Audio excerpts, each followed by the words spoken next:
مشيتش احنا هنقلع لهم ظبط ملط في الميدان وما بيهمناش وهنفضل وراهم. هنجيب لهم بتوع الاداء، هنجيب لهم ستات الاداء لاخر نفس في عمرنا مش هنمشي وهنقلع لهم ظبط ملط في الميدان. شوفوا احنا بيتحرشوا بينا احنا هنوريهم رجاله من جانب التحرير. احنا مش رجاله مش حريم، لا ده احنا فعلا رجاله وهنوريهم رجاليتنا صح.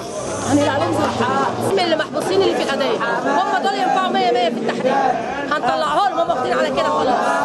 هنجيب لهم الستات اللي يعني انتوا ممكن تعروا في الميدان لو مرسي ما سابش الحكم؟ ايوه لو مرسي ما سابش الحكم هنعمل كده وهنطلع بتوع الاداب هيقلعوا لهم ظبط ملط في قلب الميدان، هم واخدين على كده اصلا.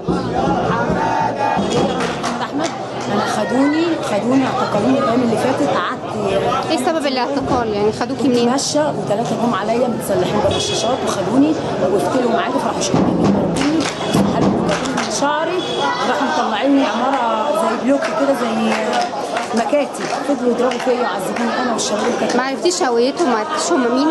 ما كنتش عارفه بس انا قلت دول مباحث. بس لما طلعت فوق بقى لقيتهم معبين من الكوف وبنزين ولقيت معاهم اسلحه ومطاوي. انا قلت دول عصابه مش ولد. مش ولد بيجرجروا فيها وربطوا عينينا. انا كنت مجننه خايفه حاجات انا ما شفتهاش قبل كده عمري. فداري انا مش فاهمه في الفاظ وصلت كده اتقالتني واتهنت جدا.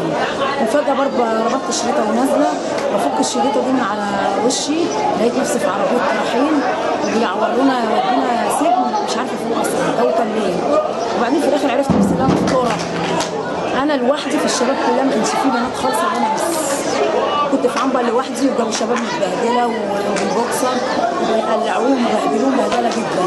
الشرطه بمعنى تبقى صح بلطجيه اكتر من الاول. هم بقى اذا كان شرطه وهم معاهم اخوان احنا بقى اوسخ من الاول على فكره. انا صعب ايه الشباب اللي يتحرشوا بيها والبنات وايه ادبهم. وعلى فكره يمكن في عصر مبارك ما شفناش كده. احنا مش بنقول مبارك كويس بس احنا بنقول في عصر مبارك ما كانش في كده. هم بيتاجروا باسم الدين. هم لا لا الاخوان والسلفيه لا يعرفوا ربنا ولا يستخدموا احنا يا رب في الدنيا مش حاجه اسمها ربنا. دول بيتاجروا باسم الدين وهم لو ما سلموش الحكم ما سابش الحكم محمد مرسي احنا هننزل الميدان وهنلحدهم.